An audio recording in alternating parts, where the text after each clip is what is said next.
froid. Il avait froid et était épuisé. Mais, plus que la fatigue, son attention était portée sur l'hiver qui arrivait à grands pas et les vivres qui lui manquaient. Dans son état actuel, Red Savabloom ne tiendrait pas jusqu'au printemps. Il eut un sourire. Mourir de froid ou de faim. Il trouvait presque cela poétique.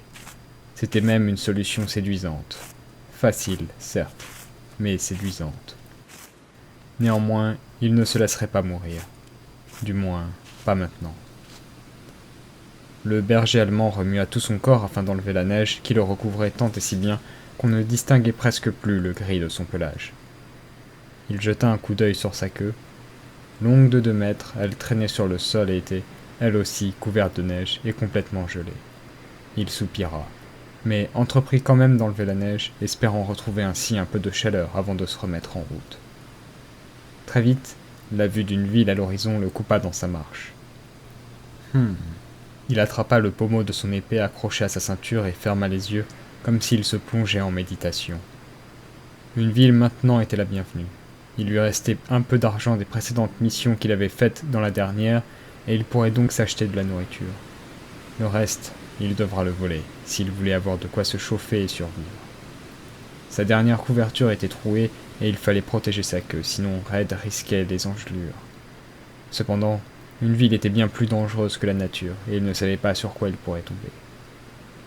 De plus, il préférait largement les bruits d'oiseaux chantant le midi, du vent dans les feuilles et du craquement de branches qu'on écrase par mégarde en avançant, à celui des mécanismes métalliques, de la vapeur chaude expulsée de tuyaux sales et de la foule.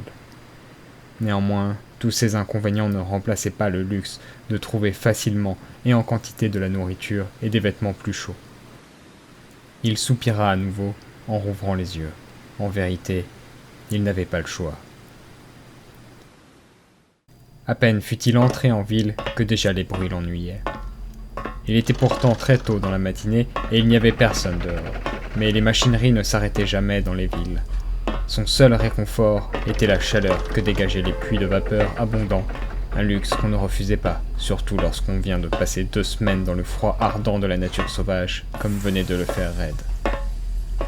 Il trouva refuge dans une auberge qui, seule, éclairait le trottoir d'un néon rouge. Lorsqu'il franchit la porte, 2 regards se posèrent sur lui. Un dur et jugeur d'un gros dragon boursouflé qui devait être le patron, un doux et naïf d'une jeune chatte noire qui vient le rejoindre à sa table pour prendre sa commande. Elle s'adressa à lui avec un joli sourire et une voix chantante. « Bonjour. Qu'est-ce qu'il vous faut ? » ?»« Une bière. »« Tout de suite. » Puis, elle repartit d'un pas léger et presque dansant vers son patron. Elle non plus ne risque pas de passer l'hiver, pensa Red. La chaleur ambiante et le confort d'une chaise le fit se rendre compte à quel point son corps était épuisé. « Le froid est un mal qui ronge le corps, petit à petit. » lui avait un jour dit un vieil homme dont il avait oublié le nom. Et c'étaient là des paroles bien vraies. Qu'importe l'armure qu'il portait, le vent de l'hiver s'infiltrait par les moindres petites ouvertures, dévorant son corps en commençant par réveiller les vieilles blessures, même celles qui avaient depuis longtemps cicatrisé. Le berger allemand s'étira, faisant craquer plusieurs parties de son corps. « Comment s'appelait ce vieux schnock déjà ?» se demanda-t-il en examinant sa bière. Il fut interrompu dans sa recherche par la découverte d'un poêle dans sa boisson. Red se tourna vers le patron, le poêle en pâte et n'eut pour toute réponse qu'un haussement d'épaules. Le gros dragon était occupé à nettoyer des chopes de bière sales avec un chiffon tout aussi sale et à grommeler lorsque sa serveuse qui nettoyait les tables sifflotait. Lorsque d'autres clients, certainement des habitués au vu de l'accueil beaucoup plus chaleureuse du gros patron, commencèrent à entrer, Red s'en alla, laissant sur la table l'argent pour la bière ainsi qu'un petit pourboire pour la serveuse. Il se mit en quête de nourriture et prit donc la direction qu'il supposait être celle du centre-ville, espérant trouver un marché.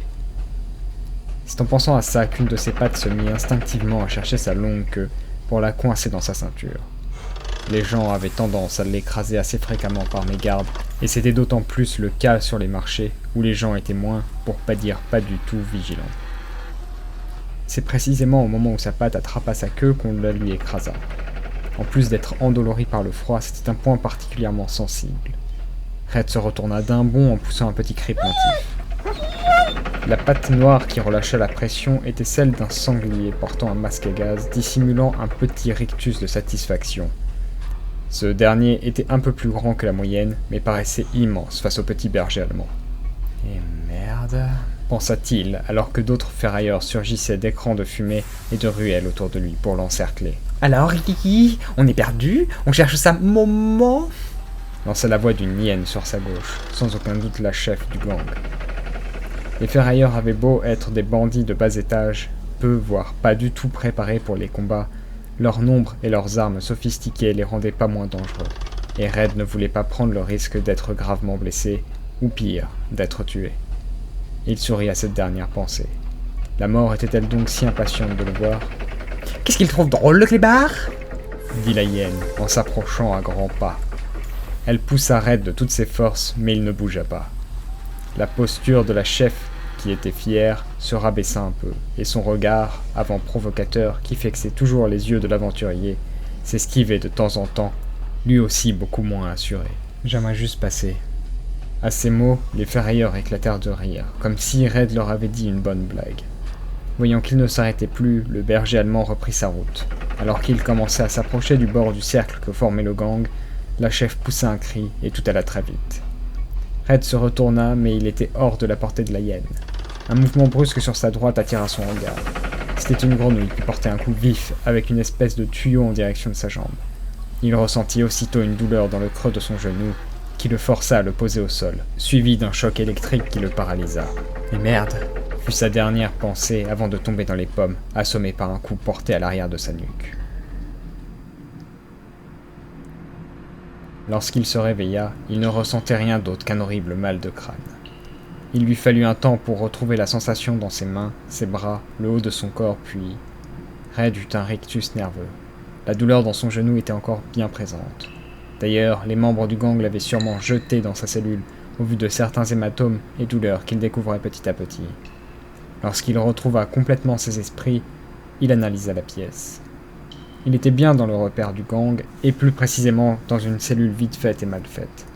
Il ne mettrait pas longtemps à sortir de là, profitant du garde peu vigilante et de la nuit pour sortir les tuer, retrouver ses affaires et surtout son épée, et prendre des provisions. Ce n'était pas la première fois qu'il allait s'évader, et cette fois-ci, ce serait du gâteau.